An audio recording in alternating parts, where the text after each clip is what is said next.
अथ पञ्चमोऽध्यायः। अर्जुन उवाच सन्न्यासं कर्मणां कृष्ण पुनर्योगं च शंससि यच्छ्रेय एतयोरेकं तन्मे ब्रूहि सुनिश्चितं। श्रीभगवानुवाच सन्न्यासः कर्मयोगश्च निःश्रेयसकरावुभौ तयोस्तु कर्मसन्न्यासात् कर्मयोगो विशिष्यते। ज्ञेयः स नित्यसन्न्यासी यो न द्वेष्टि न काङ्क्षति निर्द्वन्द्वो हि महाबाहो सुखं बन्धात् प्रमुच्यते। सांख्ययोगौ पृथक् बालाः प्रवदन्ति न पण्डिताः एकमप्यास्थितः सम्यक् उभयोर्विन्दते फलम् यत्साङ्ख्यैः प्राप्यते स्थानं तद्योगैरपि गम्यते। एकं साङ्ख्यं च योगं च यः पश्यति स पश्यति सन्न्यासस्तु महाबाहो दुःखमाप्तुमयोगतः। योगयुक्तो मुनिर्ब्रह्म न चिरेणाधिगच्छति योगयुक्तो विशुद्धात्मा विजितात्मा जितेन्द्रियः सर्वभूतात्मा कुर्वन्नपि न लिप्यते नैव किञ्चित् करोमीति युक्तो मन्येत तत्त्ववित्।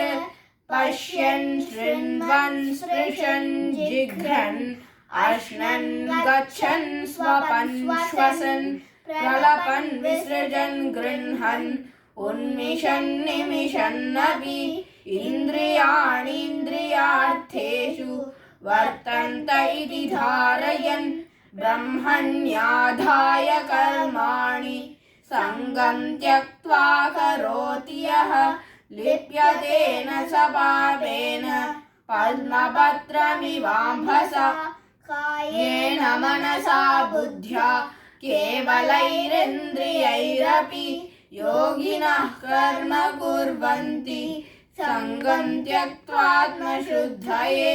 युक्तः कर्मफलं त्यक्त्वा शान्तिमाप्नोति नैष्ठिकीम् अयुक्तः कामकारेण फले सक्तो निबध्यते सर्वकर्माणि मनसा सन्न्यस्यास्ते सुखं वशी नवद्वारे पुरे देहि नैव कुर्वन्न कारयन् न कर्तृत्वं न कर्माणि लोकस्य सृजति प्रभुः न कर्मफलसंयोगं स्वभावस्तु प्रवर्तते नादत्ते कस्यचित् पापं न चैव सुकृतं विभुः अज्ञानेनावृतं ज्ञानं तेन मुह्यन्ति जन्तवः ज्ञानेन तु तदज्ञानं येषां नाशितमात्मनः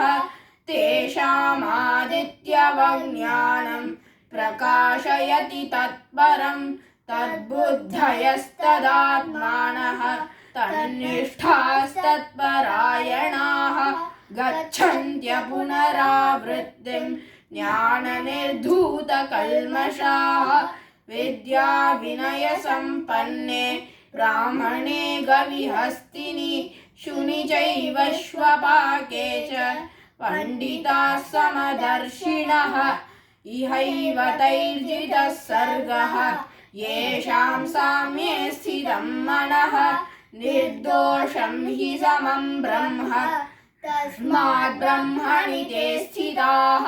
न प्रहृष्येत् प्रियं प्राप्य नोद्विजेत् प्राप्य चाप्रियं स्थिरबुद्धिरसम्मूढः ब्रह्मविद् ब्रह्मणि स्थितः बाह्यस्पर्शेष्वसक्तात्मा विन्दत्यात्मनि यत्सुखं स ब्रह्मयोगयुक्तात्मा सुखमक्षयमश्नुते। ये हि संस्पर्शजा भोगाः दुःखयोनय एव ते आद्यन्तवन्तः कौन्तेय न तेषु रमते बुधः शक्नोति हैव यः सोढुं प्राक्शरीरविमोक्षणात् कामक्रोधोद्भवं वेगं स युक्तः स सुखी नरः योऽन्तः सुखोऽन्तरारामः तथान्तर्ज्योतिरेव यः स योगी ब्रह्मनिर्वाणं ब्रह्मभूतोऽधिगच्छति लभन्ते ब्रह्मनिर्वाणं ऋषयः क्षीणकल्मषाः छिन्नद्वैधायतात्मानः सर्वभूतहिते रताः कामक्रोधवियुक्तानां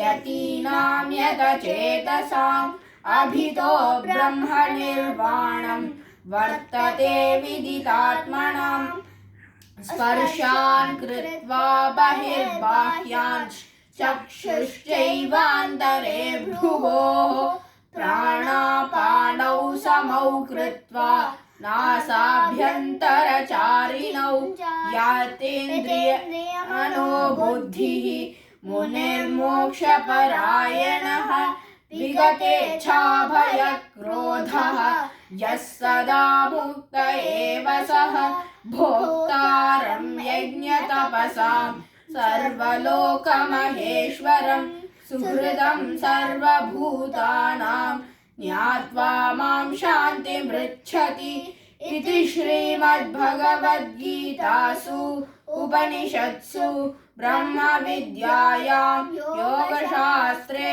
श्रीकृष्णार्जुनसंवादे कर्मसन्न्यासयोगो नाम 5मोऽध्यायः।